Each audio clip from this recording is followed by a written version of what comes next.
আজি 79তম স্বাধীনতা দিবস পালন করছি। এই অবসরে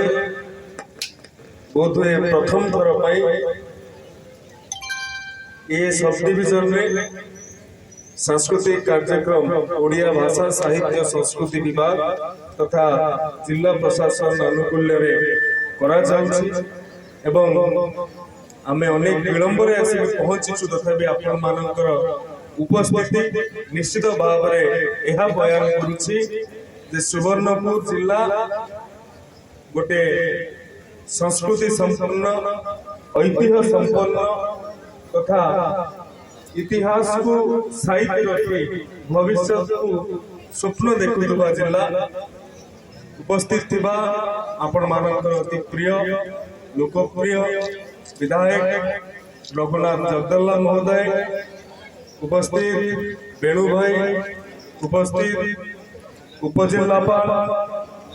तथा मंच सम्मुख में उपस्थित थिबा मोर अति प्रिय युव बंधु माने ए अंचल बुद्धिजीवी ए अंचल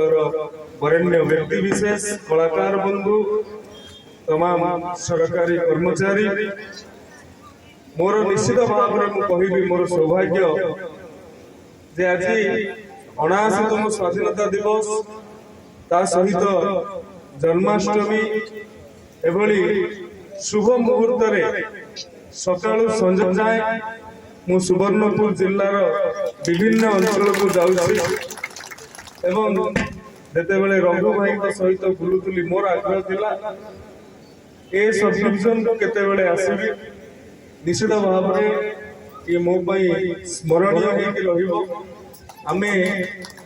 आज ये जो स्थान रे उपस्थित अछंती आसला बेले आमे कथा होतुलु ये स्टेडियम एक नूतन कलेवर दवा ये स्टेडियम को एक नूतन परिपाटी दवा ग्रामीण अंचल क्रीड़ाविद मानू अंतर्जातीय मानर भित्तिभूमि प्रदान करने आमे 14,50,00,000 टंका प्रदान कर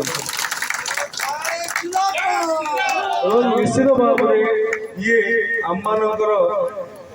जो युव बंधु माने अछंती युव क्रीड़ाविद माने अछंती सेमानक काम रे लागिबो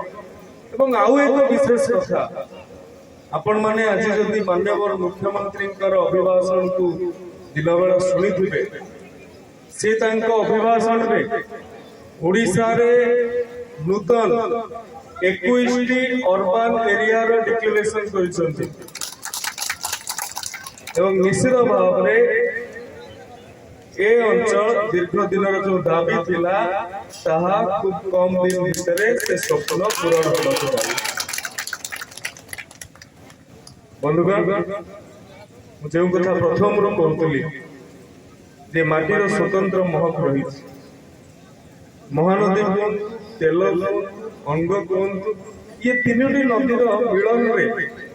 ए अंचल सभ्यता गढ़ी उठिला एवं समस्त को नहीं समस्त को ग्रहण करी समस्त को आदरी आग को चलवा ये माटीर संस्कृति ये माटीर परंपरा एवं ये माटीर दर्शन ये माटीर तत्व। बंधुगण आज मु खलियापाली जाइली सकाल खलियापाली रे महान कवि भीम भोईकर साधना समाधिर एवं यही माटीर जो स्वर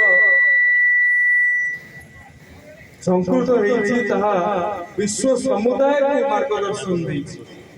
मो जीवन पीछे लंके पड़ी था जगत उद्धार ये कथा हमको साधारण लगे पारे किंतु ए कथा जते बेले जाति संघ रे आलोचना होउची सेमाने भी अभिभूत हेउछंती केउ भाव रे जने व्यक्ति ये कथा चिंता करूची जे मु सर्व तळे थाए किंतु मो जगत मोर समाज उद्धार है ये होची सुवर्णपुर माटी मु आशा करिबी प्रभु जते बेले जगन्नाथ मंदिर ऊपर विपत्ति पड़ता से स्वयं जगन्नाथ ଆଗ୍ରହରେ ସ୍ୱୟଂ ଜଗନ୍ନାଥ ହିଁ ଚୟନ କରିଥିଲେ ଇଏ ମାଟିକୁ 144 ବର୍ଷ ରହିବା। ବୋଧହୁଏ ପୃଥିବୀରେ ଆଉ କୌଣସି ଅଞ୍ଚଳରେ ଏହି ସୌଭାଗ୍ୟ ନାହିଁ। ଆଜି ବି ଆମେ ପାତାଳି ଶ୍ରୀକ୍ଷେତ୍ରକୁ ଯାଇଛୁ, ଆଜି ବି ଆମେ କପିଳେଶ୍ୱର ମହାଦେବଙ୍କ ପାଖକୁ ଯାଇଛୁ। ପାଖାପାଖି 1200 ବର୍ଷ ତଳର ମନ୍ଦିର, ଏତେ ସୁନ୍ଦର କାରୁକାର୍ଯ୍ୟ, ଏତେ ସୁନ୍ଦର ପରମ୍ପରା ଏବଂ ମା ଚର୍ଦେଇ ଠାକୁରାଣୀଙ୍କର ଯଦି